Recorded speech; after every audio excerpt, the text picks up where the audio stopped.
saya jalur kedua yang saya tempuh, yaitu laporan tertulis. Dan sudah dapat tanda terima begini di sekretariatan bagian penerimaan surat, sudah saya dapat tanda terimanya ini, dan mudah-mudahan nanti segera ada undangan klarifikasi kepada saya dan otomatis juga klarifikasi pada saksi-saksinya. Itu aja harapan saya. Dan nanti kalau agak terlalu lama, ya itu tadi, apakah nanti saya mencadangkan gugatan pra peradilan kalau ini tidak jalan, karena apapun untuk menguji. Masyarakat Anti Korupsi Indonesia atau MAKI melaporkan Menko Polhukam Mahfud MD, Menteri Keuangan Sri Mulyani, dan Kepala PPATK Ivan Yustiavandana ke Barreskrim Polri. Ketiga orang tersebut dilaporkan karena diduga telah membuka rahasia transaksi janggal 349 triliun rupiah. Ketua MAKI Boyamin Saiman mendatangi Barreskrim Polri untuk melaporkan Menko Polhukam Mahfud MD, Menteri Keuangan Sri Mulyani, dan Kepala PPATK Ivan Yustiavandana ke Barreskrim Polri. Boyamin menyatakan laporan ke polisi ini merupakan bagian dari logika pembuktian terbalik.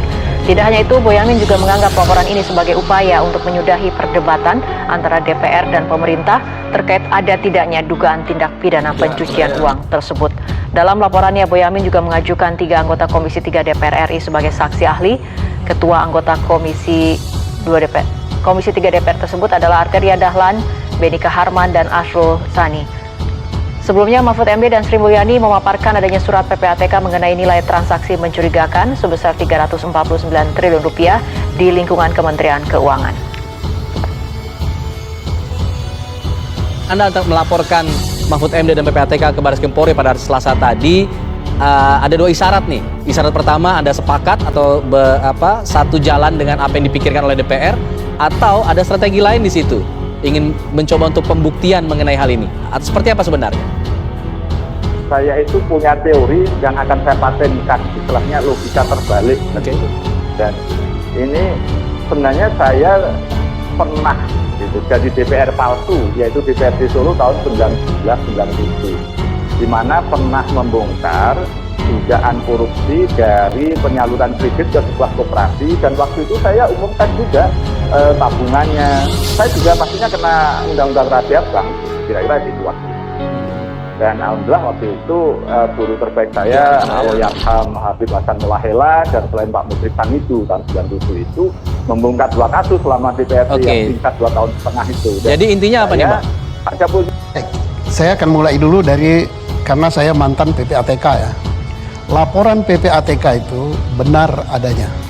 Boleh dikatakan itu 99% benar laporan intelijen, dan itu bisa dirubah menjadi alat bukti sesuai pasal 184 KUHP. Tapi yang menindaklanjuti adalah harus aparat penegak hukum. Nah, itu yang dikatakan oleh Pak Ipan 349 triliun itu kan di Kemenku kan, di pajak sama di bea cukai. Kalau dia katakan itu bukan menyangkut keuangan Kemenku, itu hanya gaya bahasa saja. Tetapi itu terkait pajak dan terkait dengan bea cukai. Buktinya yang sudah ditindaklanjuti oleh Direktorat Bea Cukai, berapa laporan sudah menghasilkan cukai sebanyak 1,6 triliun, kata Bu Sri Mulyani. Kemudian sudah dilakukan juga tindak lanjut di pajak, sudah menghasilkan 7, sekian triliun. Oke. Nah, pertanyaannya, laporan itu kan sekian ratus, dilaporkan sejak 2009. 2009 kebetulan saya Kabarisskrimnya. Sayalah yang menyelidik tindak pidana Gayus dan sampai jadi pidana, tapi sayang belum sampai ke atas. Saya sudah menindaklanjuti, sudah masuk, Gayus sudah saya tangkap, sudah saya ajukan, tetapi ini tidak sempat menyebar ke lain. Saya sudah nangani Sinturi juga, nangani yang lain-lain. Ya, yang ditangkap saya gitu. Saya berpikiran bahwa apa yang dilakukan PPATK dan Pak Mahfud itu tidak melanggar pasal 11. Tapi kan saya harus menghormati teman-teman di DPR, karena apapun kan pernah saya jadi DPR palsu gitu kan. Ya, mana nanti yang kita uji aja gitu. Jadi logika terbalik saya itu kemudian ya apapun saya ikuti alurnya teman-teman DPR. Kalau toh ini ada pembukaan rahasia tindak pidananya, ya pasti ini kan tidak ada yang lapor nih, karena tidak ada yang dirugikan, karena kemarin tidak menyebut nama, baik nama orang maupun nama perusahaan, jumlah uangnya, dan juga kemudian pakai alur seperti apa dugaannya, kan nggak ada. Jadi kan pasti ini hanya jadi polemik. Ya udahlah, saya kemudian maju untuk membantu semuanya gitu. Jadi dari proses inilah masih kita tunggu. Kalau bahasa saya ya. Baik, Bang Arsul silakan menanggapi. Yang perpajakan itu berapa dan yang lain-lain itu berapa, kalau itu memang bukan korupsi. Saya kira Pak Ketua sebetulnya di dalam kertas kerja ini sudah menyebutkan, tapi kan hanya untuk periode tahun 2022. Saya mengapresiasi sekali poin 7 yang Pak Ketua sampaikan.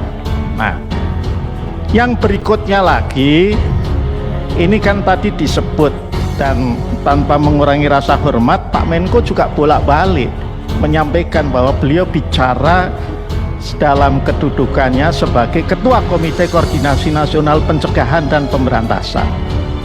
Komite ini dibentuk untuk melaksanakan komite itu dibentuk berdasarkan Perpres. Saya tahu Perpres 6 2012 dan kemudian diperbaiki dengan Perpres 117 tahun 2016. Ya, sebagai pelaksanaan dari pasal berapa itu? 92 ya. Ya.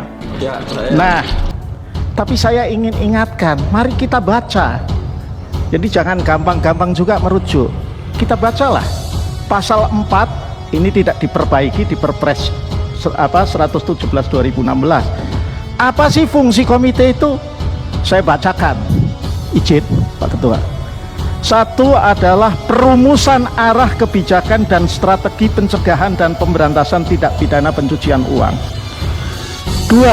Pengkoordinasian pelaksanaan program dan kegiatan sesuai arah kebijakan dan strategi pencegahan dan pemberantasan tindak pidana pencucian uang. B. C. Pengkoordinasian langkah-langkah yang diperlukan dalam penanganan hal-hal lain yang berkaitan dengan pencegahan dan pemberantasan tindak pidana pencucian uang termasuk pendanaan terorisme. Dan D, terakhir, pemantauan dan evaluasi atas penanganan serta pelaksanaan program dan kegiatan sesuai arah kebijakan dan strategi pencegahan dan pemberantasan tindak pidana pencucian uang. Abuse, dia ngelaporin siapa? Kalau kita bicara perusahaan kan bisa bicara owner. Artinya datanya udah kebuka semua dong sekarang sebenarnya. Datanya sudah kebuka semua, tinggal dibuka mau atau tidak, kan begitu? Ini republik ini kan sejak merdeka sampai sekarang nggak ada yang berubah. Makanya Profesor Reynald itu bicara bikin buku sampai berapa itu change itu, dibaca, disimpan, dibeli di rumah, nggak berubah. Artinya kalau mau dibuka, luar biasa ini, sudah ada datanya, tinggal kemudian selidiki, adakah kemudian yang bersangkutan melakukan tindak pidana atau tidak, itu soalan lain, perlu pembuktian. Tapi by name, by address, sudah ada datanya semua. Iya, saya masih sering lihat itu orang muncul di TV sekarang. Ya. Padahal waktu saya di KPK itu ada laporan masuk ke dianya, by name, by address, dia dan istrinya. Gede uangnya. Sebagai apa nih, pengamat atau sebagai apa? Pejabat? Pengamat atau pejabat dia? Yes, aku nggak bisa nyebut siapa lah. Nanti antara dua itu masih sama Pak Ipan. Pengamat dan pejabat jauh. Boleh dong bocorin dikit, Bung Saud? Tanya sama Ipan tanya, itu yang waktu Saud di sana kamu pernah lapor gitu. Jadi orang ini masih mondar-mandir di TV, tapi belum terungkap di publik. Yang tahu hanya KPK dan PPATK pada waktu itu. Yes, dan saya baca, saya disposisinya, saya ingat saya dalamin ini. Polemik data transaksi janggal 349 triliun rupiah di Kementerian Keuangan terus berlanjut. Masyarakat anti korupsi Maki telah melaporkan 3 pejabat bahkan dilaporkan ke Bareskrim dengan dugaan membocorkan rahasia negara. Ketiga pejabat tersebut adalah Menko Polhukam Mahfud MD yang pertama mengungkap adanya transaksi janggal 300 triliun rupiah di Kementerian Keuangan. Selanjutnya, Kepala PPATK Ivan Yustiavanda selaku penyedia informasi tersebut juga turut dilaporkan. Selain itu, Menteri Keuangan Sri Mulyani yang mengungkap rincian data tersebut dalam keterangannya di Komisi 11 DPR RI turut dilaporkan. Selain ancaman membocorkan rahasia negara, Koordinator Maki Bonyamin Saiman menilai pihaknya melaporkan ketiga pejabat tersebut agar dapat mengklarifikasi dugaan transaksi tersebut. untuk melaporkan dugaan tindak pidana membuka rahasia data atau keterangan hasil dari PPATK yang diduga dilakukan oleh Kepala PPATK Ivan Yustiavandana, terus Menko Polhukam Pak Mahfud MD, terus Menteri Keuangan Bu Sri Mulyani Indrawati. Ini kan semua sudah diketahui khalayak bahwa Pak Mahfud awalnya mendeklar ada 300 triliun terkait dengan TPPU. Terus kemudian belakangan jadi 349 triliun. Nah, itu kan yang mendeklar termasuk Pak Ivan Yustiavandana itu kan juga bersama Pak Mahfud. Artinya Pak Mahfud dapat dari Ivan Yustiavandana. Bu Sri Mulyani kenapa juga ikut dilaporkan? Karena beliau menyebut tentang nama inisial SB 9 triliun dan DY sekitar 1 triliun berapa.